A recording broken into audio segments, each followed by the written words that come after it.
Ánimo. ¿Qué les pasa? ¿Por qué están tan tristes? ¿Desmañanados? Bueno, vamos a informar el día de hoy en la mañanera, aunque se hace por la tarde, pero es muy importante que se conozca lo que se está haciendo para reactivar la economía y garantizar el bienestar de nuestro pueblo. Ante la pandemia estamos aplicando una política económica, social, distinta a lo de siempre. Antes lo primero era rescatar a los de arriba, endeudar al país. Ahora pues estamos actuando con austeridad, no permitiendo la corrupción y no endeudando y al mismo tiempo protegiendo a los más necesitados. Eso es lo que venimos llevando a cabo. ¿Por qué no queremos endeudar al país como se hacía antes? Porque son deudas que vamos a heredar a las futuras generaciones. A veces se olvida de que la deuda pública se traslada de generación en generación. Toda la deuda que se contrajo en la época de Santana, en la primera mitad del siglo XIX, pues fue el pretexto para que nos invadieran los franceses. Estaba tan mal la hacienda pública en ese entonces que el presidente Juárez tuvo que declarar una moratoria de pago y por eso la invasión. España, Inglaterra, Francia, como lo sabemos, España e Inglaterra se retiraron, pero Francia, que quería tener una colonia en América, quería volver a convertirnos en colonia, como había sucedido durante el dominio español, nos invadió. Luego, Porfirio Díaz tuvo que reconocer esa deuda. Estamos hablando casi de un siglo. El FOBAPROA ya lleva mucho tiempo, 1998. ¿Cuántos años han pasado? 22 y quedan como 50 para terminar de pagar. Hay algo elemental. Las deudas personales se terminan cuando uno se muere. Si se tiene una deuda, la persona se muere, ahí se terminó. Pero la deuda pública no, se hereda a generaciones futuras. Entonces, ojalá y se pensara un poco sobre estos temas. Estamos haciendo un esfuerzo, ahorrando para apoyar a las pequeñas empresas familiares y ya comenzamos a entregar créditos. Nunca se había hecho como ahora, porque no hay trámites. En 3-4 días se entrega el dinero, sin intermediarios, sin papeleos, a la palabra, con intereses muy bajos, con plazos de 3 años. El que recibe un crédito de 25,000 pesos va a ir abonando en promedio después del tercer mes, empieza a pagar 800 pesos mensuales. O sea, sí es un apoyo. Y son muchos los créditos. Solo los créditos personales y para empresas pues van a ser más de 3 millones. En el caso de los créditos para las empresas del Seguro Social es para todas las empresas, más de 600,000. En el caso de los que no tienen trabajadores en el Seguro Social, que se llaman créditos solidarios, van a ser más de 1 millón. Las tandas son más de 600,000 apoyos. Aparte hay que sumar, ayer hablábamos de los créditos a los trabajadores al servicio del Estado, más de 600,000. Así rebasa los 3 millones. Esto ayuda mucho porque es fortalecer la economía abajo, fortalecer la capacidad de consumo de la gente y se complementa con la llegada de las remesas que benefician a 10 millones de familias. Tengo información que así como se comportó marzo en cuanto a remesas, viene abril. O sea, en su momento se va a dar a conocer resultados. Doble, triple agradecimiento a nuestros paisanos migrantes, porque todo esto ayuda mucho. Nos estamos preparando para el regreso a la normalidad de las actividades productivas. Una vez que tengamos mayor control sobre la pandemia, se va a abrir toda la actividad económica, social, cultural, claro, de manera cuidadosa, gradual, responsable. Lo vamos a poder hacer. Yo estoy optimista por el gran apoyo que estamos recibiendo de la gente, repito, porque el pueblo de México ha actuado de manera muy responsable, quedándose en casa a pesar de los pesares, guardando la sana distancia. Entonces todo esto nos va a permitir pues salir adelante. Vamos a informar sobre estos créditos. Primero, Graciela Márquez, secretaria de Economía, va a informar sobre los créditos que vamos a decir solidarios. En este caso son créditos del bienestar. A la palabra, 1 millón en total. ¿Cómo vamos? Luego, Zoé nos va a informar sobre los créditos a las empresas que tienen trabajadores en el IMSS y luego Rocío Mejía va a informar sobre las tandas, que es otra modalidad. Entonces vamos a dejarle la palabra a Graciela. Gracias, presidente, con su permiso. Muy buenos días a todas, a todos. Hoy nos toca estar por la mañana. Como saben, hemos estado desde el viernes 24 de abril informando sobre un programa muy importante dirigido a apoyar la economía popular. Adelante, por favor. Se trata de un programa que en conjunto son 2 millones de créditos. Ya lo decía el presidente, este es un programa que trata de mitigar los efectos de la pandemia. Se trata de apoyos financieros de 25,000 pesos con 3 meses de gracia, es decir, los reembolsos inician hasta el 4.º mes y 33 meses, es decir, se paga en 3 años. ¿Para qué estos créditos? Están dirigidos a microempresarios, aquellos dueños de negociaciones pequeñas en las localidades de todo el territorio nacional. Se dirige a la economía local y, más importante, a la conservación del empleo. Más adelante veremos con el maestro Robledo cómo identificamos a esos empresarios que estaban protegiendo el empleo. Pues nosotros, a partir de hace un par de semanas ya iniciamos la dispersión y también aquí hay que señalar, realmente hemos usado una enorme coordinación con la Secretaría de Bienestar, con el Instituto Mexicano del Seguro Social, la Secretaría de Economía, la Tesorería de la Federación, los bancos con los que trabajamos, para que en un par de semanas estuviera listo el programa, lo arrancáramos y hoy estemos dispersando. Adelante. Y aquellos que se preguntan por qué apoyar a las microempresas, por qué es relevante apoyar a esos pequeños negocios. Si uno observa cómo son el número total de empresas en México, de acuerdo a la encuesta del INEGI del último trimestre del 2019, hay 12.315.447 millones, número de empresas. Pero la gran mayoría, más del 98%, son microempresas. Es decir, a las empresas que estamos apoyando con estos 2 millones de créditos. Solamente el 1.79% son pequeñas. El 0.16% son medianas. Y el 0.01%, una pequeñísima fracción de todo el universo de empresas en México son empresas grandes. Y por eso tiene lógica apoyar a las microempresas y por eso tiene lógica dar 2 millones de microcréditos a las negociaciones que están en las colonias, que están enfrentando la suspensión de actividades, reduciendo sus ventas, teniendo sus negociaciones cerradas. Y son 2 millones de empresas. Presentarles entonces aquí el avance de uno de los créditos, el crédito a la palabra. Hemos identificado más de 900,000 beneficiarios. La meta es 1 millón. Ya nos falta muy poquito para identificar a todos los que van a cubrir ese millón. Y a partir del fin de semana pasado, dispersamos dinero a los bancos. Trabajamos con 3 bancos, Banorte, Banco Azteca y Banco Santander. Se abrieron cuentas para 282,566 personas de estas negociaciones. Ahora bien, no podemos hacer una dispersión masiva esta semana como nos hubiera gustado, porque queremos cuidar también la salud de las personas. Y entonces solamente vamos a ir dispersando de manera ordenada, respetando la sana distancia y pidiéndole a las personas que vayan, les vamos a informar cuál es la sucursal más cercana y en qué horario tienen que asistir. ¿Para qué? Para recoger su apoyo de 25,000 pesos. Y así, durante todo el mes de mayo, estaremos informando por las tardes en la conferencia vespertina a las 6 de la tarde cómo va este avance de créditos. Y muy rápidamente pasaré a decirles en qué giros, dónde están estos apoyos, a quiénes apoyamos. El 61%, más del 50%, está en el sector comercio. Y ahí podemos encontrar una lista enorme de todo lo que se apoya. Los 3 primeros, los que concentran mayor número de créditos, son los abarrotes. Todos tenemos cerca en casa una miscelánea, un expendio de abarrotes, ropa, textiles y accesorios de vestir, antojitos y muchos más. Vean la siguiente, tenemos cocinas económicas, venta de materias primas, papelerías, carnicerías, pollerías, venta de cosméticos, taquerías, locatarios de mercado, zapaterías, fondas, jugos y licuados y una lista que continúa. En total, en esta primera semana, en esta primera dispersión, vamos a otorgar 172,309 apoyos financieros de 25,000 pesos. El segundo bloque está conformado por los servicios y ahí vamos a dispersar, el 21% vamos a dispersar a talleres automotrices, a salones y clínicas de belleza, peluquerías y estéticas. Adelante, pero también a electricistas, vendedores de puerta en puerta, carpinteros, ventas por internet, costureras, lavanderías. Muchas de estas negociaciones están cerradas, respetando la política de sana distancia. No están teniendo ventas, no están teniendo clientes y estos 25,000 pesos, nos los han dicho ya en los testimonios, van a ir para apoyar el pago de la nómina, de los 2 o 3 empleos directos que se generan en estas empresas. Y finalmente, y con eso quiero cerrar, la producción. Es decir, también vamos a pequeñas fábricas y talleres, donde se elaboran prendas de vestir, panaderías y pastelerías, fabricación de muebles, adelante, jabones y perfumes, tortillerías, herrerías, guaraches, barro, talavera, hielo y agua, bolsas y maletas, bolsas de papel, y de nuevo una larga lista de todas aquellas talleres que nosotros nos encontramos en nuestras colonias, en todos y cada uno de las regiones del país. Todas estas negociaciones llegarán a 1 millón en el crédito a la palabra y todos ellos recibirán 25,000 pesos. 25,000 pesos que sirve para pagar la nómina,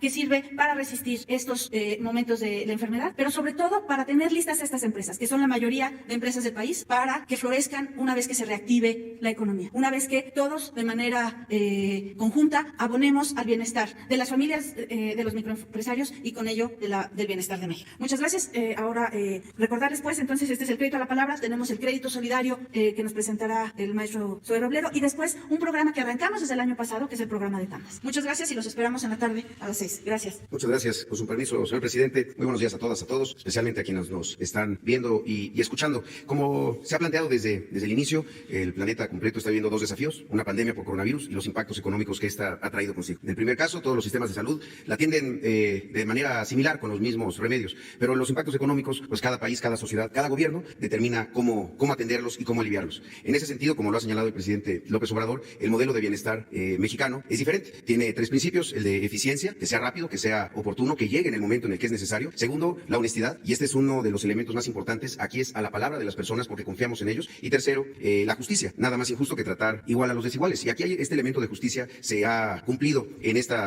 arranque del crédito solidario a los empresarios. Se trata de créditos de 25,000 pesos para un universo de 645,000 empresarios, empresarias mexicanas que hicieron algo sin que nadie se los pidiera. En 3 meses, enero, febrero, marzo, no dieron de baja a ninguno de sus trabajadores. En medio ya de un contexto incierto en términos de la economía, ellos decidieron aguantar, resistir, apoyar a sus trabajadores, que a su vez apoyan son el sustento de sus familias. En ese sentido, si pueden pasar la siguiente, este es un programa que en 13 días ha dado ya los primeros y muy buenos resultados. Se empezó a diseñar a partir del 22 de abril. El 23 se definieron estas metas de los 65,000, se estableció la plataforma del Seguro Social. Ha sido un trabajo de enorme coordinación institucional entre el Seguro, la Secretaría de Economía y la Secretaría de Hacienda a través de la Tesorería, que es quien termina haciendo el pago final. A partir del 24 de abril, el día que se estaban emitiendo los lineamientos, ya estábamos teniendo los primeros registros. La flecha, digamos, la curva roja es el número de personas que se han registrado, es decir, los que han ingresado a la página del Seguro Social, a ims.gov.mx, que han llenado sus datos, que nos han dado su información, que les hemos regresado una carta de validación. Todo esto en el mismo día, en el mismo momento, es decir, es un trámite que ocurre en apenas minutos. Se les da la carta de validación y a partir de eso, como lo ha dicho el presidente, lo que les corresponde es, primero, pues esperar a tener su depósito. Están ocurriendo en ese lapso de 3, 4 días, sobre todo cuando no se interrumpe el fin de semana, pero es de manera muy rápida. Y en ese sentido, lo que sigue después es que 4 meses después de que han recibido el crédito, tienen que empezar a pagar el capital y los intereses por ese monto de un poquito más de 800 pesos al mes durante 3 años. Esto es porque tiene una tasa de interés del 6%, es decir, es la tasa interbancaria, es la tasa más baja. Y esto sin garantías, sin aval, sin historial crediticio y, bueno, sin comisiones bancarias. A la fecha tenemos hasta el día de ayer 127,000 personas que nos han dicho: yo necesito el crédito, y se han registrado. De esos 127,000, al día de hoy, con la dispersión que ocurrió y está ocurriendo en este momento, estamos llegando a 115,000. Es decir, de quienes nos han manifestado su interés, se les ha depositado al 90%. La siguiente, por favor. En ese sentido, la inyección a estas economías, porque son economías de empresas primordialmente entre 1 y 10 trabajadores, como lo hemos traído aquí a las 6 de la tarde, historias de tintorerías, de lavanderías, de pequeños hoteles, de comercios, de servicios a empresas, es de 2,883 millones de pesos. Esto en los últimos 13 días. Es la inyección a la economía que ha ocurrido y la verdad que estamos seguros que con ese dinero van a tomar muy buenas decisiones, porque tomaron decisiones solidarias y fraternas en el inicio del año y ahora estamos seguros que lo van a hacer. Así nos lo han manifestado quienes mandan sus testimonios diciendo: lo voy a usar para el pago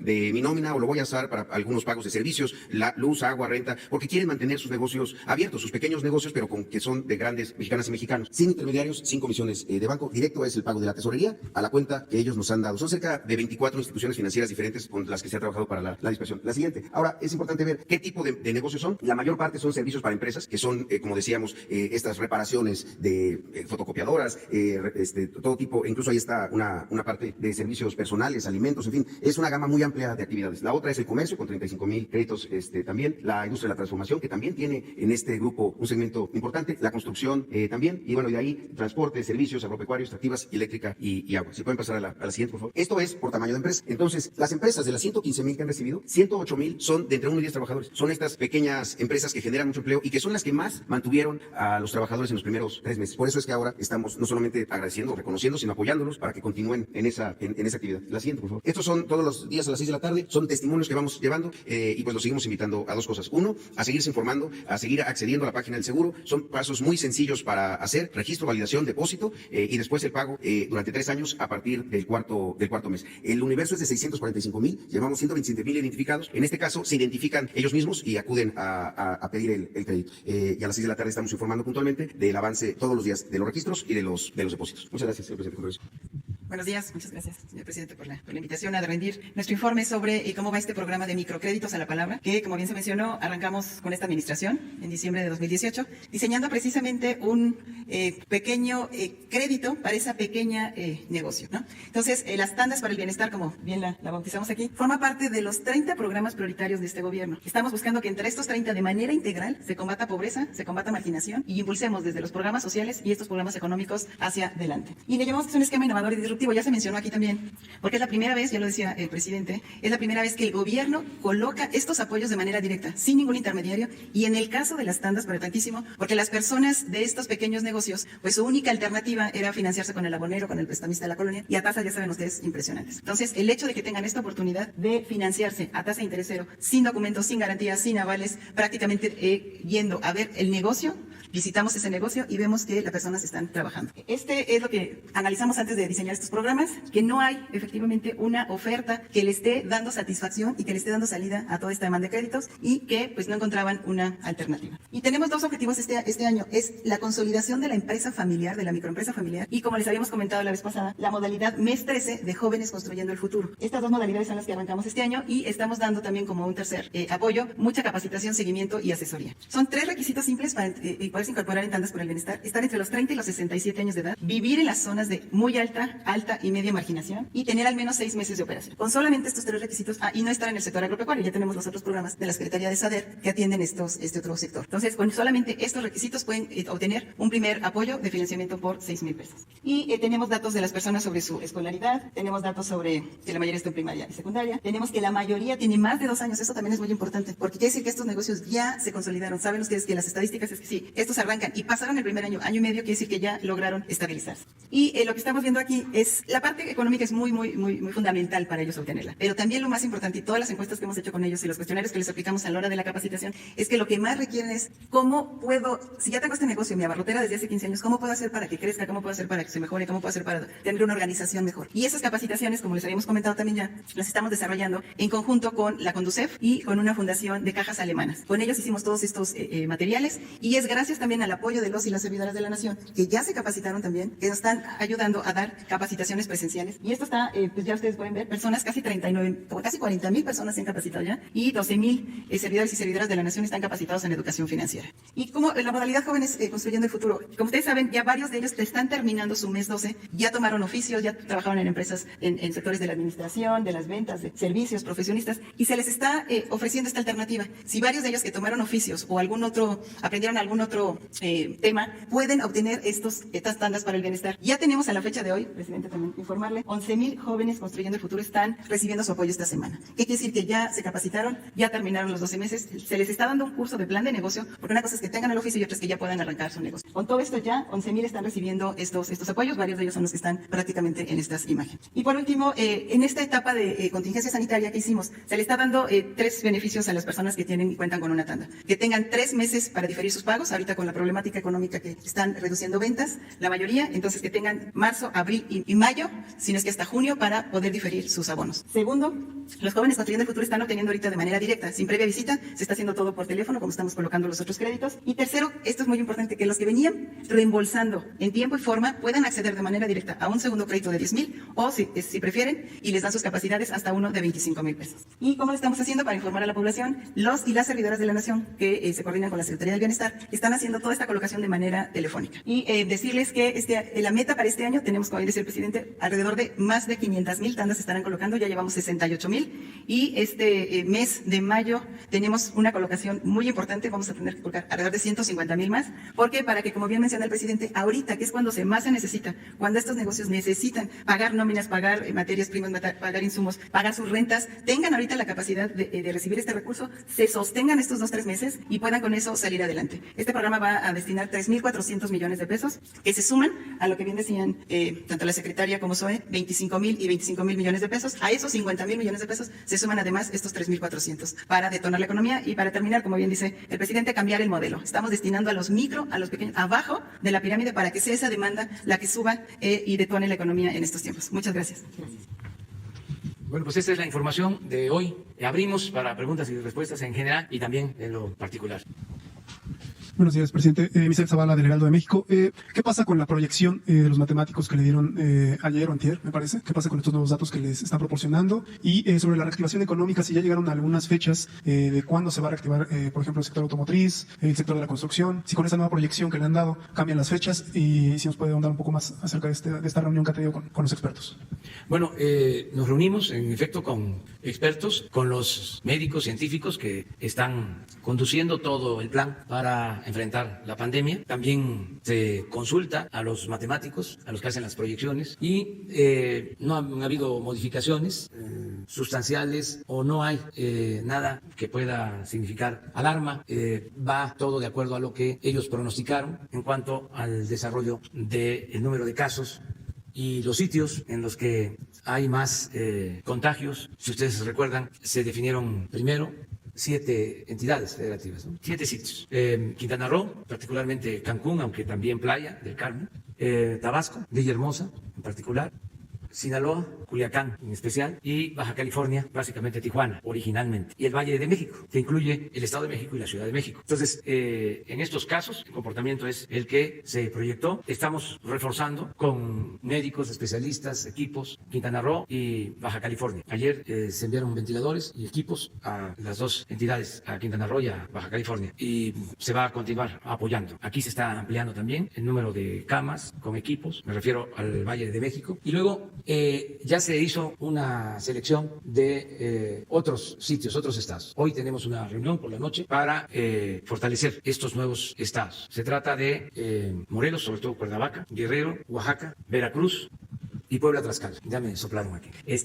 Sobre esos se va a dar también atención especial porque ahí tenemos crecimiento de contagios. En el resto del país, vamos a decir, no ha habido el mismo avance de la pandemia. Desde luego está extendida en todo el país, pero no creciendo como en estos estados a los que he hecho referencia. Nos ayuda mucho, aprovecho, el que la gente se está cuidando sin necesidad de medidas autoritarias, coercitivas. La gente está ayudando, a pesar de que es un esfuerzo, un sacrificio para muchos. Por eso les agradecemos, porque esto es lo que ha permitido, más que nada, el que no haya un desbordamiento de la pandemia, que las famosas curvas se mantengan horizontales, no verticales, y que nos estén permitiendo contar con las camas, con los equipos, con los médicos, para atender a los enfermos y salvar vidas. También el lunes vamos a llevar a cabo ya una reunión de análisis y de propuesta para empezar a abrir el país. ¿Se mantiene esta fecha del 17 de mayo como posibilidad de Estamos reactivar? pensando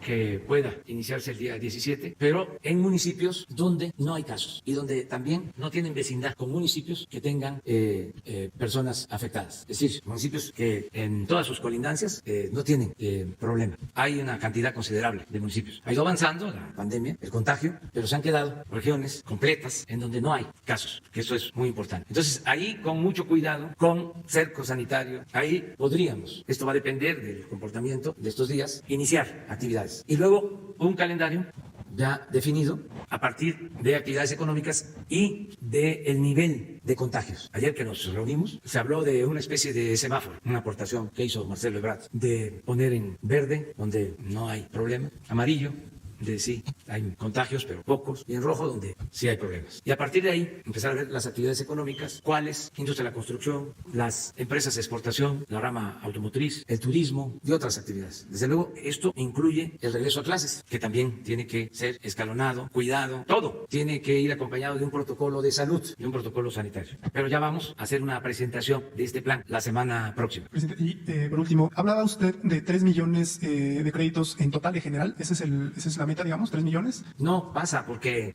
estamos contemplando, tenemos recursos para los empresarios que tienen trabajadores en el Seguro Social, 25,000 millones. Y estamos pensando hasta 1 millón, es el techo.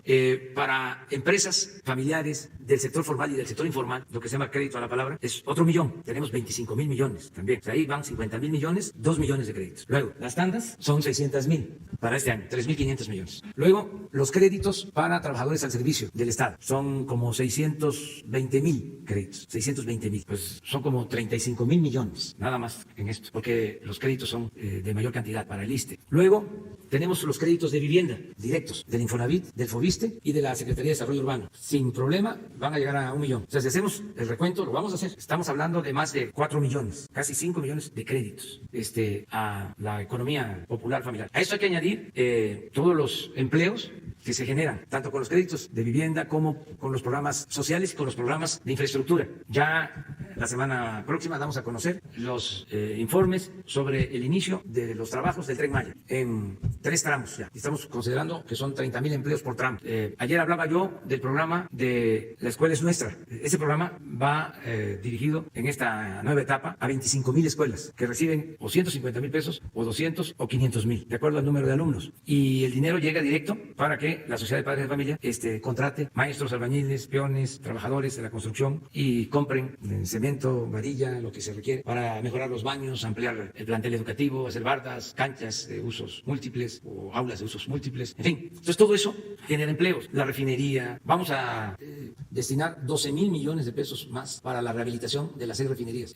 Son empleos. El aeropuerto es creación de empleos. El corredor del Istmo, que ya comenzó la ampliación de los puertos de Salina Cruz, de Coatzacoalcos, ya empezó la rehabilitación de la vía del ferrocarril del Istmo, son empleos. Entonces, por el lado de los empleos, muchos. Este año solo el programa Sembrando Vida va a dar 200,000 empleos nuevos, permanentes, a 200,000 sembradores. Entonces, eso también ayuda. Y lo otro son los programas sociales, 11 millones de becas para los jóvenes, la pensión para los adultos mayores. Entonces, tenemos un calendario de dispersión de recursos. Por eso le decía yo a nuestros héroes, heroínas, nuestros paisanos, son héroes también, como los médicos, como las enfermeras. La verdad que México es un país de héroes y de heroínas. Entonces, les decía yo a los paisanos, bueno, agradecerles mucho a los migrantes por lo que están haciendo, pero ellos envían 4,000 millones de dólares. ¿Y qué les comenté ayer, antier? De que nosotros mínimo vamos a destinar la misma cantidad por mes. Si ellos están mandando 4,000 millones de dólares, nosotros vamos a bajar directo a la gente 4,000 millones de dólares al mes. Mínimo. Que esto vienen siendo como 100,000 millones de pesos al mes. Este mes de mayo, pues nada más estos 2 programas son 50,000 millones.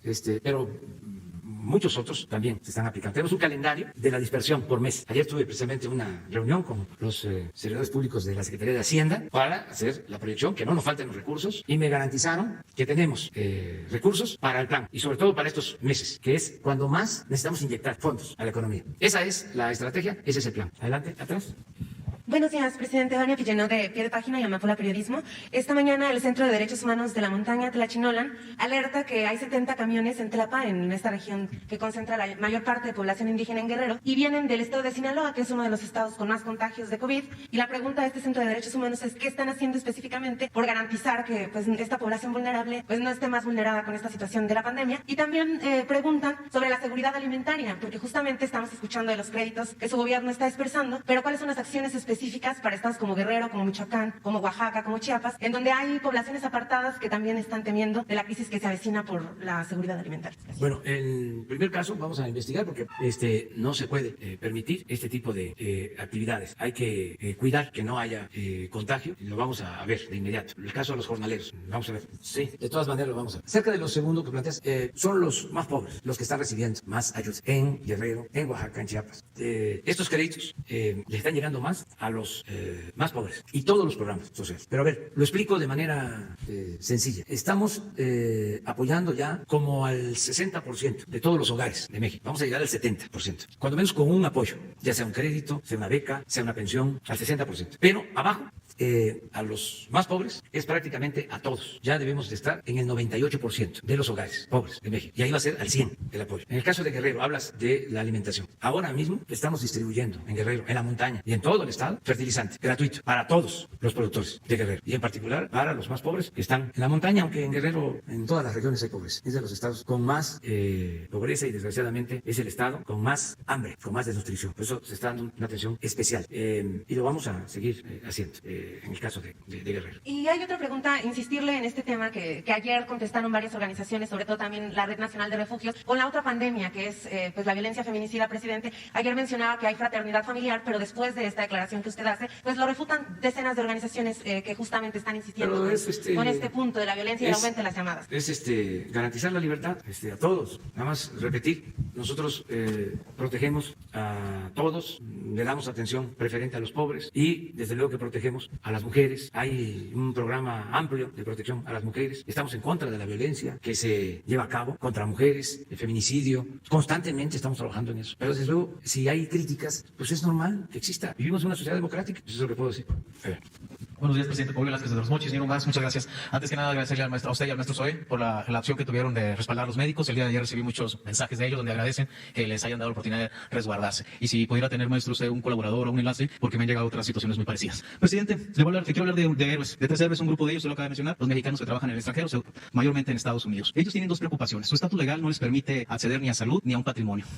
No solamente han sido héroes al dar una estabilidad económica a este país, sino también una estabilidad social, ya que al apoyar a sus hermanos menores, padres e hijos, han permitido que estos no deserten de la educación y se conviertan en mexicanos al servicio de este país. El tema de ellos, la salud, es que cuando ellos regresen, mantengo comunicación con 3 grandes grupos, uno en California, en Chicago y Nueva York, decían, oye, podemos pagar el seguro social para cuando nosotros regresemos. Ahora con el INSABI, pues ya no habrá necesidad, se los aclaramos. Pero el segundo tema es el patrimonio. Muchos de ellos están en zonas rurales, y usted lo explicaba ayer, los mexicanos han ido haciendo sus cuartitos poco a poco y no se caen. Pero hay un detalle, para acceder a mejor situación de vida, sobre todo educativa, a sus hijos o hermanos menores, necesitan la zona urbana. Y aquí es donde queremos hacer una petición. El gobierno que está en cabeza actualmente tiene una gran remesa de casas que ha recuperado el Infonavit. Antes se vendían a lotes de despachos que hacían sus fuentes, sus grandes negocios en remodelación y venta. Ustedes han programado que va a ser una venta directa al beneficiario. ¿Existiría la posibilidad de que ustedes asignaran un gran lote de casas para venderlas por medio de los consulados a los mexicanos que están en el extranjero, para que sus hermanos, hijos o padres tuvieran un patrimonio en la zona urbana de las grandes ciudades, sobre todo para acceder a mejor salud y a educación? Esto les serviría para darles una estabilidad económica y tener un techo a los hijos, padres o hermanos, y sobre todo ellos a su regreso, que no sabemos en cuántos años regresarán, tener un patrimonio. La propuesta a ellos les ha gustado y están en espera de que usted la tome a bien y que un lote de casas del Infonavit, que es un gran lote que hay, sea asignado a venta por medio de los consulados a los mexicanos que están en el extranjero. Pues sí, es muy buena propuesta.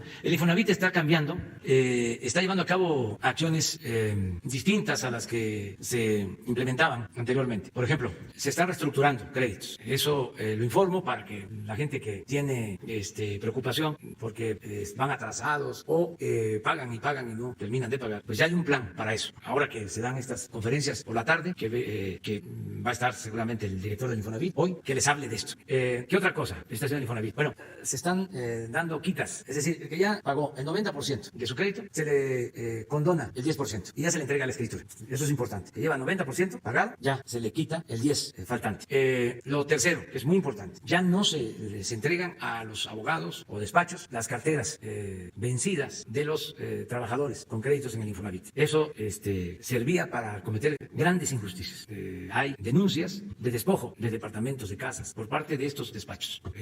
Eso se prohibió y no se permite, desde que estamos en el gobierno, despojar a ningún trabajador de su vivienda. No ha habido un solo despojo. Como también para los que dicen que somos iguales y que dónde está el cambio, no hay tortura en este gobierno. No se ha torturado a nadie, porque son cosas que pasan así, desapercibidas, ¿no? Y lo que estás planteando es muy buena propuesta. Ojalá y lo pueda responder el director del Infonavit, porque en efecto, en el tiempo de la corrupción, del neoliberalismo, se construyeron unidades habitacionales en lugares apartados. Nunca se ocuparon los departamentos, porque no se hacían pensando en la gente, se hacían para hacer negocio. Las empresas constructoras, las inmobiliarias. Entonces hay en efecto como 500,000 departamentos abandonados en todo el país. Ojalá y hoy les hable de eso el director del Infonavit y que les hable sobre lo que se va a hacer, lo que han decidido llevar a cabo para la recuperación de esos departamentos, unidades habitacionales abandonadas, cómo rehabilitarlas, cómo entregarlas a trabajadores o a quienes en este caso las necesiten. ¿Qué plan hay sobre esto? Entonces, qué buena tu pregunta en ese sentido. Y en efecto, otra cosa que también señalo,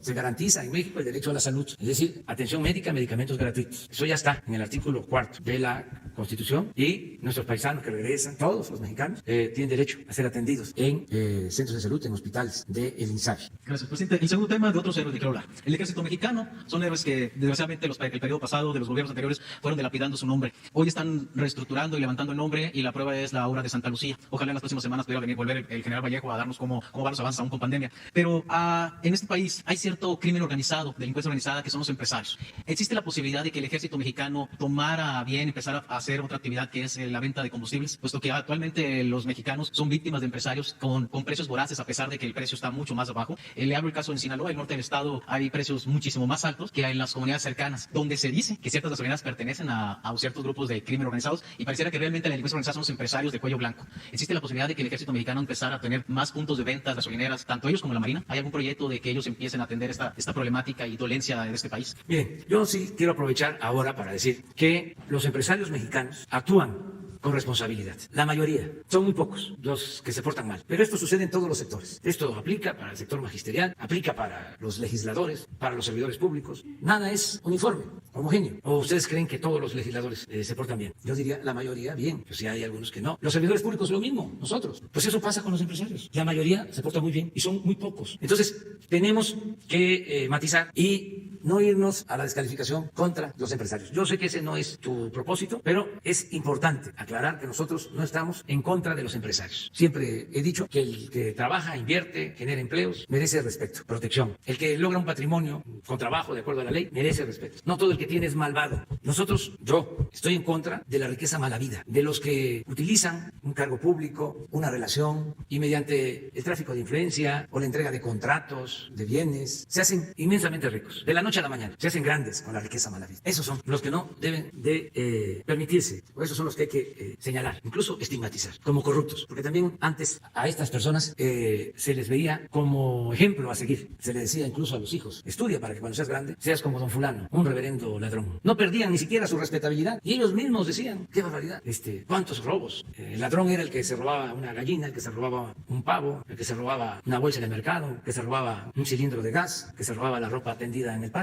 Ese era el ladrón. Los que se robaban cientos, miles de millones de pesos no perdían ni siquiera su respetabilidad. Eso es lo que se debe de evitar, pero no tiene que ver con empresarios. En sentido estricto, estas personas que han hecho inmensas fortunas al amparo del poder público ni siquiera son empresarios, son traficantes de influencia. El empresario es una gente creativa, trabajadora, que hace todo un esfuerzo para mantener su empresa, para garantizarle trabajo a sus empleados. Esto que vimos de los pequeños empresarios del Seguro Social, cómo a pesar de que se cae la economía o empieza a haber problemas por la falta de movilidad, por la pandemia, y resisten y mantienen a sus trabajadores, porque tienen sentimientos, porque tienen dimensión social, porque son humanistas. Dice, ¿cómo? Me ha tocado hablar con muchos. Además, es una experiencia de mi vida, de cómo no cierran un negocio que está en problemas, en quiebra, porque no quieren dejar sin trabajo a la gente que labora en esa pequeña empresa y les dan sentimiento. Entonces, muy distinto a los que vimos aquí, que inmediatamente a despedir a trabajadores, los más grandes, los que pueden resistir, fueron los primeros en, despedir. Afortunadamente, eso se detuvo y la mayoría de las empresas le está pagando a sus trabajadores.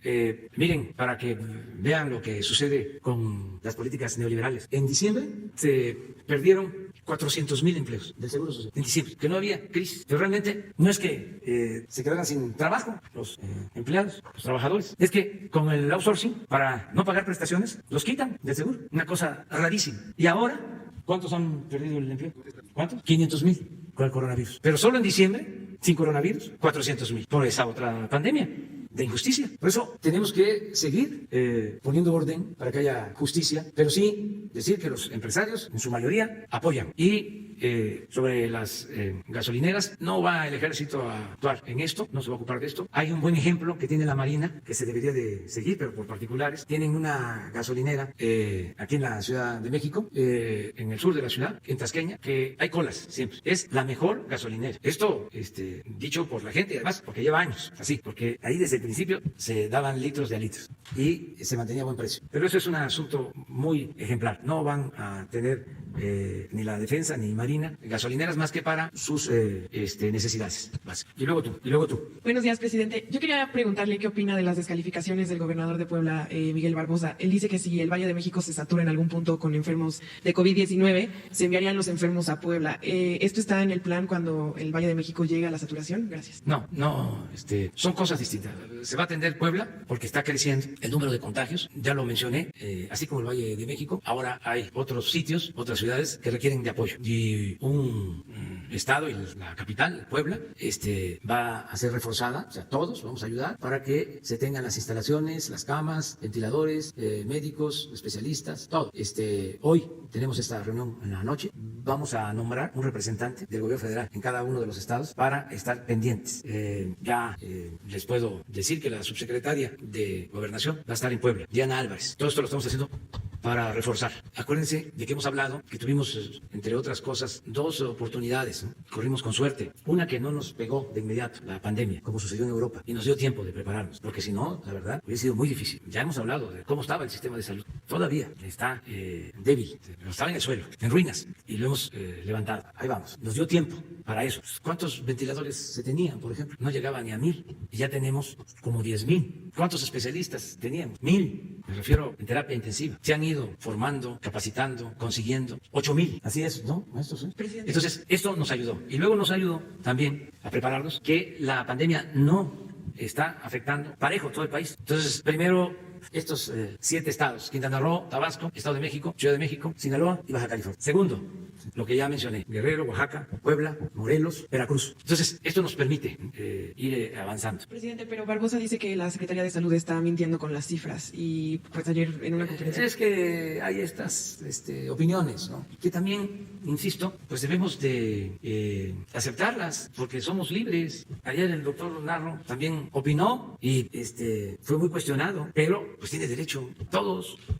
Si me permite, quisiera hacerle una pregunta, bueno, 2 preguntas al maestro Zoe Robledo. Ayer el Tribunal Electoral confirmó que las cartas que el IMSS está entregando por los créditos no pueden llevar la firma ni el nombre del presidente.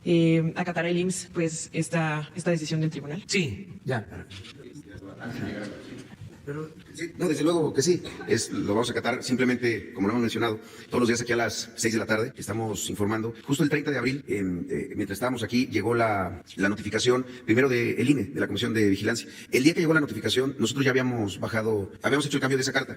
Como hemos dicho, este es un programa que es histórico, en serio, por su mecánica, por su rapidez de cómo está llegando, por la facilidad para que alguien reciba un crédito, y que, pues bueno, han sido en estos últimos 13, 14 días, algunos ajustes que ha ido teniendo. Uno de ellos fue justamente ese. Pero desde el 30 de abril se estaba acatando, y pues desde luego que ahora con la sentencia de la Sala Superior del Tribunal queda igual cumplido, pero desde ese día. Vaya. Maestro, la última pregunta es, también entiendo que la Secretaría de la Función Pública ya les envió el requerimiento sobre la compra de los ventiladores a León Manuel Bartlett. ¿Qué le respondió el IMSS a la Secretaría de la Función Pública? ¿Y qué opina de la diferencia de los precios de los ventiladores que les vendieron a ustedes con, no sé, por ejemplo, los ventiladores que compraron a Hamilton? Sí. Bueno, primero, el día lunes, como a las 9:45 de la mañana, llegó este requerimiento de la Función Pública que se tiene que complementar. No es una respuesta de un oficio, son 600 páginas, son varios tomos, donde se aclara todo lo que ha ido la doctora Claudia, la representante de Hidalgo, pues transparentando y aclarando de cómo se hizo esta compra.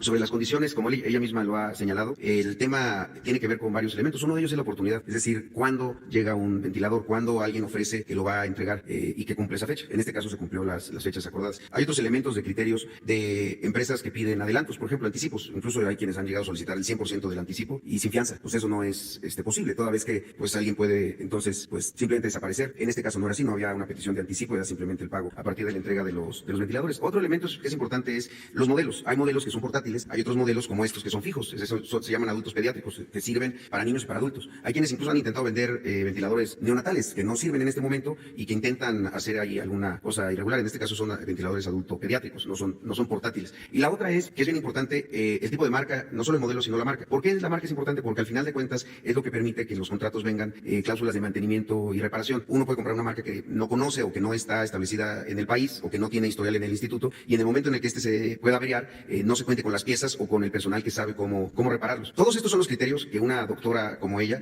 que tiene especialidad justamente en administración hospitalaria, valoró a la hora de hacer esta petición.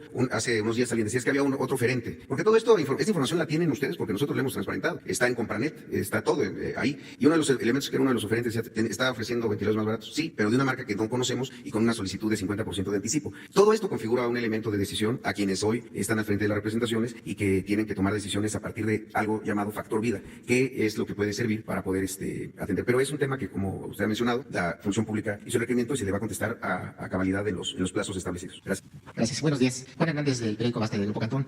Allí el Consejo Coordinador Empresarial hace esta recomendación al gobierno de que pide que contraten más deuda pública precisamente para para reactivar la economía, para en todo caso proteger a los sectores desprotegidos. Y también esto fue aprovechado por otras voces precisamente para hacer una crítica al modelo económico en el que dicen que no confían y que piden que se hagan cambios. Me gustaría saber la opinión respecto a esta petición y a estos grupos que están rompiendo la tregua que usted ha pedido precisamente por el COVID. Primero. No, mire, una también actitud de respeto hacia los integrantes del Consejo Coordinador Empresarial. Ellos tienen también todo su derecho de manifestarse. Volvemos a lo mismo, somos libres. Eso es la democracia. La única cosa es que tenemos todos que aceptar lo que establece la Constitución, que es la ley de leyes. Y vamos a tener que poner aquí lo que dice el artículo 25 de la Constitución. No ahora, mañana, pasado, o a lo mejor no lo hacemos. Pero existe la Rectoría del Estado en la búsqueda del desarrollo. No puede ningún grupo imponer su política. Corresponde al Estado, corresponde al gobierno federal. Entonces, con todo respeto, nosotros no vamos a continuar con más de lo mismo. No van a haber rescates para potentados. Si hay una quiebra de una empresa, pues que sea el empresario el que asuma la responsabilidad, o los socios, o los accionistas, porque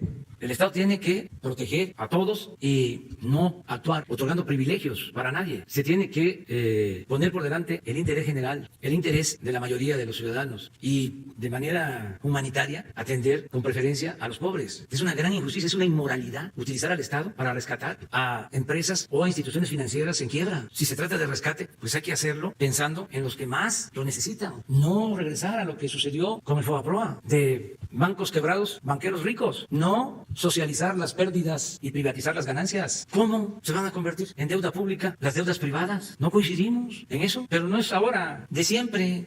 Yo he escrito sobre eso. Hay un libro que se llama FOBAPROA, Expediente Abierto, donde denuncio todo lo que hicieron, porque no solo es el rescate, sino lo que desata de corrupción ese proceder. En el tiempo de Zedillo, por eso a lo mejor estimó que iba a costar 180,000 millones de pesos el rescate, y hasta ahora ha costado 3 billones, porque no solo fue el rescate, sino empezaron a cometerse actos de corrupción. Por ejemplo, se empezaron a comprar carteras a los bancos que eran de por 5 cobrables, empezaron a falsificar avalúos. Yo les comentaba de lo que costó. Ahora puede ser que compita, pero era la carretera más cara del mundo, la de México a Acapulco, la autopista del Sol. Esa fue rescatada y alteraron los avalúos para darles más de la cuenta a las empresas. Digo que a lo mejor ahora ya compite porque la de Mazatlán a Durango también se llevó su buen dinero. Es también de las carreteras más caras del mundo por la corrupción. Entonces ya eso no, que ni lo sueñen. Solamente tocó madera que regresara los de antes. Entonces sí, volvería a lo mismo, la robadera. Y unos cuantos volverían a mandar y a sentirse los dueños de México. Pero ahora ya no es así. Sin faltar el respeto a nadie, sin ofender a nadie. El gobierno representa a todos y tenemos que cuidar el patrimonio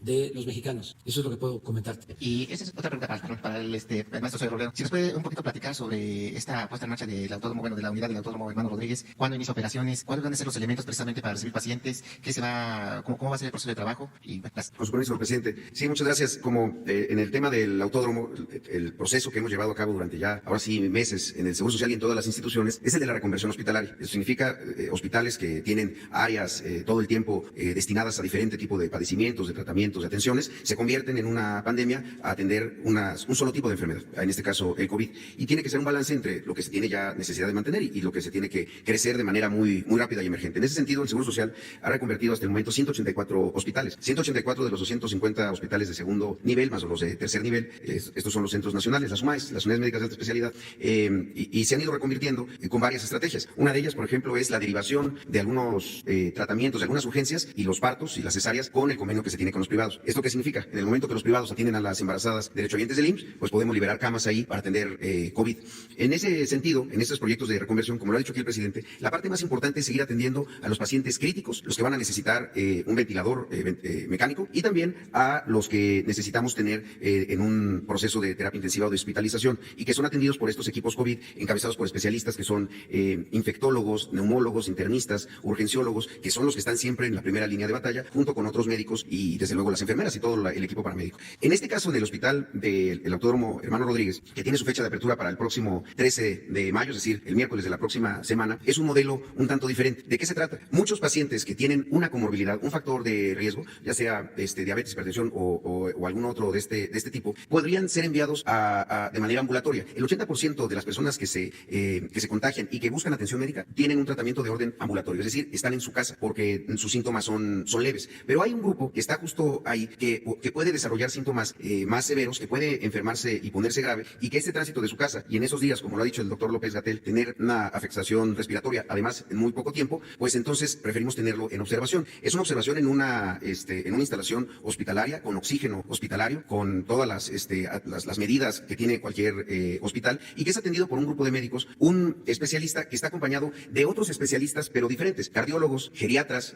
anestesiólogos, y que están checando que su enfermedad, la otra enfermedad que puedan padecer, su comorbilidad, no se les descontrole. Y de esa manera, con unos días de hospitalización ahí, entonces ya se pueden ir a su casa con seguridad. Va a operar de la misma forma, llega la persona ahí, hay un triage, de hecho es en la parte baja donde están las partes donde arreglan los coches, ahí es donde se les atiende, se hace la valoración y a partir de eso se hospitaliza. Es un hospital que va a tener 192 camas en espacios de cada uno de ellos de 28 camas cada uno y una pequeña unidad de terapia intensiva para cualquier complicación, atenderlo ahí y ya trasladarlo al hospital con ambulancias que van a estar ahí también disponibles. Y tiene todos los elementos de un hospital, porque vamos a llegar a tener pues un número importante de equipos que van a estar trabajando con ellos, como les decía, un especialista, médicos, como les decimos nosotros en Seguro Social, familiares, no familiares, pero también están ahí los médicos familiares que nos pueden ayudar y que además es un ejército extraordinario de médicos del primer nivel del Seguro Social, y después enfermeras y auxiliares de enfermería. Ellos tendrán ahí también toda la parte de comedor, también la preparación de la comida para los pacientes, vestidores, todas las áreas para los almacenamientos de los equipos de protección personal, los medicamentos. Creemos, a partir de lo que han visto los médicos de todo el sector, que esta estrategia nos va a permitir justamente eso, que en los hospitales estén los casos graves y críticos y acá los casos de síntomas leves pero con comorbilidad. Es un poco la forma como va a operar. En ese sentido es como estamos creciendo esta reconversión y nos seguimos reconvirtiendo de manera permanente en instalaciones hospitalarias. Gracias. Buenos días, presidente. Carlos Calzada, Radio Educación. Quería preguntarle acerca de que ha tenido petróleos mexicanos en este primer trimestre del año, que ascendieron a 562,000 millones de pesos. En 3 meses se perdió casi lo mismo que el año pasado. ¿Cómo se va a reforzar a Pemex ante esta situación y bueno, ante la inestabilidad de los precios internacionales del petróleo? ¿Cuál es el futuro que se planea para Pemex? La segunda, retomando un poco la pregunta de mi compañero Carlos Salazar, el presidente del Consejo del Coordinador Empresarial, dijo que era la tercera llamada y pidió una reunión con usted precisamente para tratar de conciliar posiciones en torno a este asunto del rescate económico. Me gustaría saber si estaría dispuesto a recibirlo y bueno, ¿qué se podría esperar de un encuentro así? Y ya por último, usted menciona el buen comportamiento que han tenido los mexicanos. Sin embargo, ayer en el Peñón de los Baños, con motivo del 5 de mayo, se realizó una fiesta masiva. Entonces, me gustaría saber qué opina de esto y cuál sería la recomendación para la población en general. Gracias. Bueno, que sobre esto último, que continuemos portándonos bien, que la gente siga actuando. Tenemos información sobre la movilidad en la Ciudad de México y en el país, y la verdad, sigue habiendo cumplimiento, se siguen cumpliendo las recomendaciones. La gente está en sus casas, sale nada más para lo verdaderamente indispensable, y se dan algunos casos, pero no es la regla, es la excepción. Una golondrina no hace verano. Entonces, pedirles a todos que actuemos bien. Acerca del planteamiento que tiene el Consejo de Coordinación Empresarial, yo creo que la Secretaria de Economía, ¿tú tienes comunicación con ellos permanente? ¿No ha habido problema? ¿Mañana tienes reunión? ¿Ayer? Sí, siempre hay comunicación. Entonces, la va a seguir habiendo. Sí, nada más que quede claro, porque esto no se puede resolver en privado, en lo oscurito. Los asuntos públicos tienen que ser cada vez más públicos. Nosotros no vamos a continuar con el modelo fallido de rescates de corte neoliberal. O sea, claro, no llegamos aquí para hacer lo mismo. Además, no engañamos a nadie. Inclusive, ya en el gobierno se presentó un plan de desarrollo. Cuando hablo del artículo 25 de la Constitución, ahí se establece que el gobierno tiene que presentar un plan de desarrollo, lo aprueba el Congreso y se tiene que aplicar. Entonces, lo que estamos haciendo se inscribe en ese plan de desarrollo, que ya no tiene que ver con la política neoliberales de desarrollo que se presentaban año con año o al inicio del sexenio durante los últimos 36 años. Es otra cosa. Esto nos llevó a una discrepancia normal de urbanidad política civilizada con el anterior secretario de Hacienda, con Carlos Ursúa. Ya les expliqué cómo a Hacienda le corresponde elaborar el documento. Sentí cuando me lo presentaron que era más de lo mismo, como si lo hubiese hecho Aspe o Gil Díaz, con todo respeto, o Carsten. Hasta ahí me quedo. Entonces, afortunadamente teníamos tiempo y en una semana se escribió el nuevo, el que se entregó al Congreso, y se desechó el otro. Entonces, nosotros no vamos a dejar de aplicar ese plan de desarrollo. Ya no vienen en ese plan de desarrollo las llamadas reformas estructurales. En ese plan de desarrollo lo que se plantea es combatir la corrupción, que haya austeridad, que haya igualdad, que se impulse el desarrollo del país sin la privatización de empresas, de bienes de la nación mexicana. O sea, es otra cosa. Entonces, cuando se presenta esta crisis y se propone lo mismo, dos cosas. Una, que se pospusiera el cobro de impuestos. Imagínense, posponemos el cobro de impuestos, nos quedamos sin presupuesto y no estaríamos otorgando los créditos a los pequeños empresarios, a las empresas familiares, ni ayudando a los pobres. Entonces sí, se nos viene un estallido social. Yo puedo decir ahora a los que convocan a asaltar negocios, les puedo decir, no tienen motivo, son delincuentes, porque hemos garantizado que no le falta a la gente lo básico. ¿Qué hicimos cuando comenzó la pandemia? Cuando empezó a convertirse en algo más preocupante. Decidimos dar 4 meses de adelanto a las pensiones de adultos mayores. 4 meses. Y se entregaron esas pensiones del 10 de marzo al 10 de abril. En un mes se dispersaron 46,000 millones. ¿Para qué? Para que la población vulnerable contara con recursos y enfrentara la epidemia. Entonces, si decimos se pospone el pago de impuestos, además lo que conlleva esto es aceptar la cultura del no pago que estaba arraigada, la cultura del no pago de impuestos de los de arriba. Si se les hace raro que ahora tengan que pagar, porque no pagaban, no consideraban como parte de sus gastos el pago de impuestos. Ahí veían que Machinguepa hacían con los funcionarios de Hacienda, con los del SAT. Acuérdense que por ley se podían condonar los impuestos y eso lo prohibimos. Ya está en el artículo 28 de la Constitución, prohibido condonar impuestos. Entonces, pues yo sé que se sienten incómodos, pero se tienen que ir acostumbrando. Entonces, esa fue una propuesta del Consejo Coordinador Empresarial. La otra propuesta es esa, más deuda. Me decían las cuentas, no van a salir. Bueno, hasta un expresidente dijo, no va a salir, va a tener que recurrir a deuda. Pues estamos enfrentando esta adversidad y vamos a hacer todo lo que podamos para no aumentar la deuda. Por lo que ya expliqué, aumentar la deuda es trasladar problemas a las nuevas generaciones, comprometer el futuro de las nuevas generaciones. No sé cuál es la otra pregunta. Sí. Desde luego nos afectó mucho porque se cayó el precio del petróleo. Sin embargo, ya hay una recuperación. Ha estado aumentando poco el precio del barril. Ayer estaba en $22. Ya sí, ya tenemos utilidades. El petróleo es un buen negocio porque, como lo he dicho en otras ocasiones, lo cual no es del todo bueno, no se le paga renta a la naturaleza. Entonces cuesta extraerlo. El promedio en México está en $12. Nosotros estamos ahora ya extrayendo petróleo con costos de $4 por barril, porque a diferencia de lo que hicieron los gobiernos neoliberales, nosotros estamos invirtiendo y se está explotando petróleo en el sureste, en tierra, en aguas someras. La mitad de la inversión durante el periodo neoliberal, en el caso del petróleo, se hizo en el norte, en aguas profundas, todo por el contratismo y por la corrupción. Entonces, nosotros estamos ahora extrayendo petróleo a menor costo. Con $22 ya hay utilidad. Sin embargo, es bajo el precio y ya tenemos un plan para procesar más petróleo crudo en el país, refinar más petróleo crudo, de modo que no dependamos de la venta de petróleo crudo al extranjero, ni tampoco de la compra de gasolinas en el extranjero. Vamos a buscar ser autosuficientes, procesar toda nuestra materia prima. Esto implica, como ya les comenté, porque ya veníamos preparando el terreno, el año pasado destinamos 12,000 millones de pesos para la rehabilitación de refinerías. Este año son otros 12,000 millones y ya está en construcción la refinería de Dos Bocas. No hay que olvidar que no se hacía una refinería desde hace 40 años. Entonces, rehabilitando las refinerías y con la de Dos Bocas, ya vamos a estar con otro complemento que estamos por poner en práctica. Vamos a estar en condiciones de poder procesar 2 millones de barriles en el mejor tiempo, es decir, cuando tengamos terminada la refinería de Dos Bocas y otras opciones, pero mínimo 1.700.000 barriles. Estamos pensando nada más así en términos generales, llevar las 6 refinerías a 1.200.000 barriles diarios, las 6, más 340.000 barriles de Dos Bocas. Ya nos acercaríamos bastante y eso tendría que ver con el consumo de gasolinas. Ese es el plan que se va a aplicar. Ya lo vamos a exponer cuando lo tengamos terminado. Bueno, nos vemos mañana. Mañana es que ya se nos pasó tiempo. ¿El caso qué?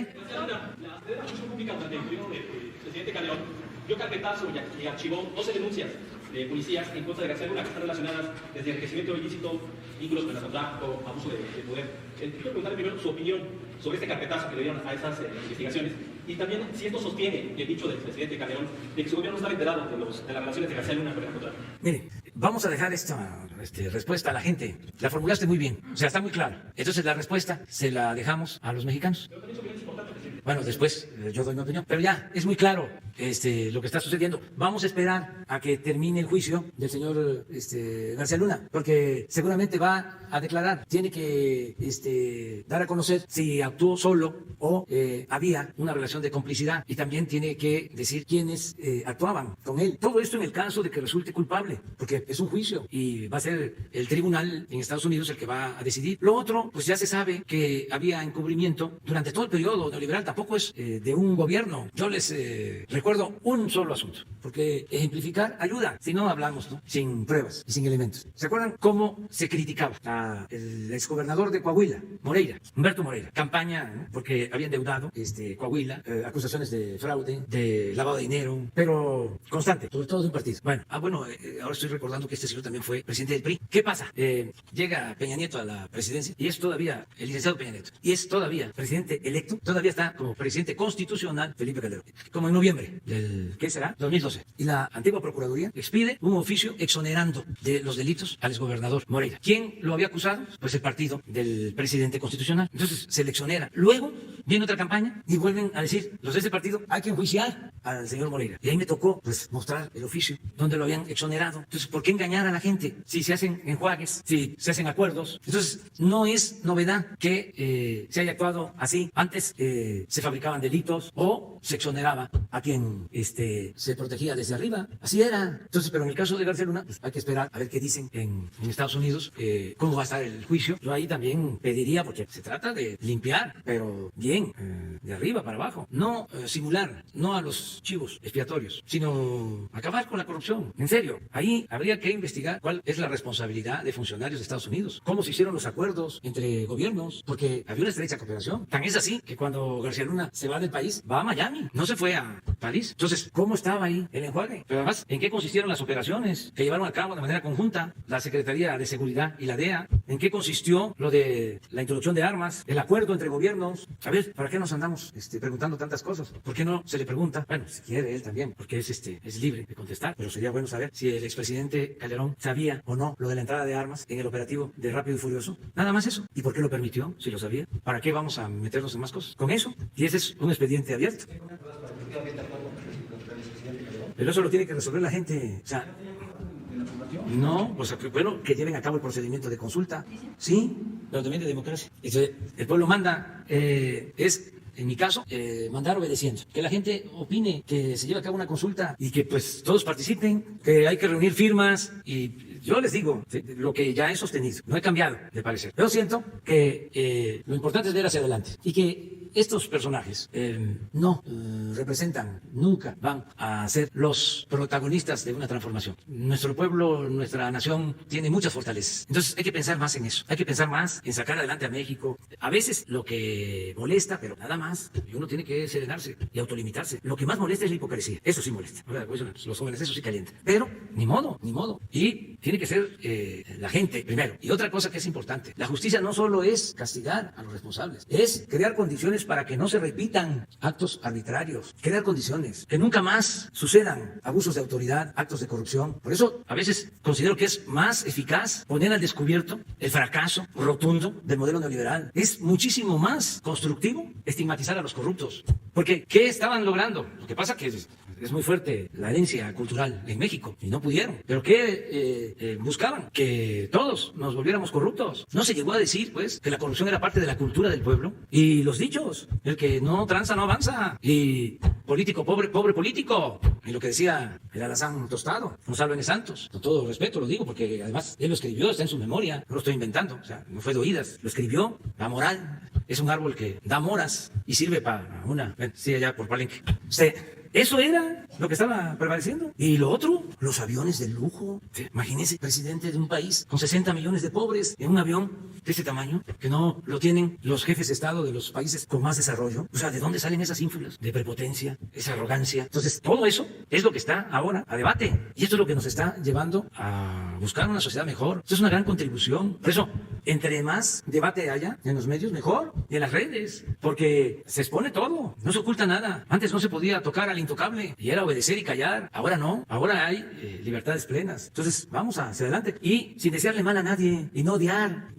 Ser fraternos. Y desde luego, discrepar. ¿Por qué no? Eso es la democracia. No podemos pensar igual todos. Pero no llegar al odio. Aunque nos hayan hecho daño. No odiar. No. Es que el odio es lo peor que puede haber. Y yo creo que hay formas de ver la justicia. Nosotros estamos haciendo justicia sin odio y es más eficaz. Se los puedo probar de que sin lo espectacular, meter a la cárcel, ¿no? Porque eso es lo que se hacía. Vamos a poner un ejemplo, o dos o tres, se metían a la cárcel, sería lo mismo. Y ahora no saben cómo están de molestos y no necesariamente están en la cárcel, sino están molestos porque estaban colmados de privilegios y se sienten mal. No todos estoy hablando, pero tenían secuestrado al gobierno, tenían tomado al gobierno. Entonces, ¿qué es eso que se está haciendo? Justicia, es justicia. Tiene que acabarse con la impunidad y todos. El que comete un delito debe de ir a la cárcel. Nosotros decimos, para el caso de los expresidentes, consulta. En general, si hay expedientes abiertos, no se solapa a nadie. Y empezando por nosotros mismos. Pero hay una sola reforma que falta, que es la de juzgar al presidente en funciones por cualquier delito. Terminar con ese fuero. Y envié la iniciativa a tiempo, la rechazaron y la volví a enviar y estoy esperando que se apruebe, porque no quiero que eso quede así. El que nada debe, nada teme y no tiene por qué haber privilegios, no tiene por qué haber fueros. Para nadie. Y sí les puedo garantizar que no se mete a la cárcel a nadie por consigna desde que estoy aquí. No lo permito a nadie. Como también no se solapa a nadie. Todos los expedientes, todas las investigaciones que se tienen, se les da curso. Esa es la instrucción que tiene Santiago Nieto, que tiene la secretaria de la Función Pública. Todos. Es un proceso que se sigue. Pero sí, no odiar. Y lo que decía Juárez, no es mi fuerte la venganza. Ustedes saben que en ese periodo hubo indultos. Hubo, en el periodo de Juárez, amnistías. Solo no se actuó así por razones de justicia en el caso de Maximiliano. Y vaya que intervinieron personalidades, jefes de Estado, reyes, escritores, pidiendo que se le perdonara la vida a Maximiliano. Pero ahí fue con apego a la legalidad existente. Fíjense lo que son las cosas. Para juzgar a Maximiliano, se utilizó una ley que él mismo había expedido. Y hubo un jurado y una votación. Creo que fueron 3 y 2 votos a favor y 1 en contra. Y estaba de por medio lo de la invasión y la intervención extranjera. Y era necesario dejar de manifiesto que México ya no podía seguir siendo invadido por ningún país extranjero. Habíamos padecido muchísimas invasiones. Los 3 siglos de dominación española, luego nos quisieron los mismos españoles reconquistar, luego una guerra en el 38 del siglo XIX, la de los pasteles, los franceses. También inventaron una deuda de un comerciante que vendía pasteles en Tacubaya y que de repente fue asaltada a la pastelería y esa deuda quería que la pagara México y con ese pretexto nos invadieron en el 38. Y luego el gran zarpazo del 47 que nos quitaron la mitad del territorio. Y luego viene esta de la que hablamos, que acabamos de conmemorar el 5 de mayo de 1862, la batalla de Puebla. Entonces van los conservadores a traer a Maximiliano y a Carlota, la emperatriz, y triunfa la República y había que hacer justicia, hablando de justicia. Son decisiones históricas fuertes, muy fuertes. Pero fue algo excepcional porque Juárez y Lerdo les garantizaron amnistía a sus adversarios. Madero exoneró, perdonó a Félix Díaz cuando los levantamientos. Siempre han habido amnistías en la historia. Yo no estoy hablando de amnistía a los expresidentes. Yo lo que estoy planteando es que sean los ciudadanos los que decidan. No dejarle todo al presidente en turno. Que a ver si los ciudadanos deciden. Y si se lleva a cabo la consulta, yo voy a ir a votar en contra. Ya lo dije y lo repito. Porque no creo que eso ayude. Fíjense. Porque no lo necesitamos. Ahora lo más importante es que nosotros actuemos con integridad y con honestidad. Y ya va a ser muy difícil para los corruptos dar marcha atrás. No se va a poder retrogradar pronto. Y esa va a ser la gran herencia que vamos a dejar todos a las nuevas generaciones. Un México limpio de corrupción, sin impunidad, con un auténtico Estado de Derecho, un México fraterno, humanitario, un México libre en toda la expresión. Eso es lo que vamos a dejar. Bueno, nos vemos mañana. ¿Sí? ¿Mañana? ¿Cuál?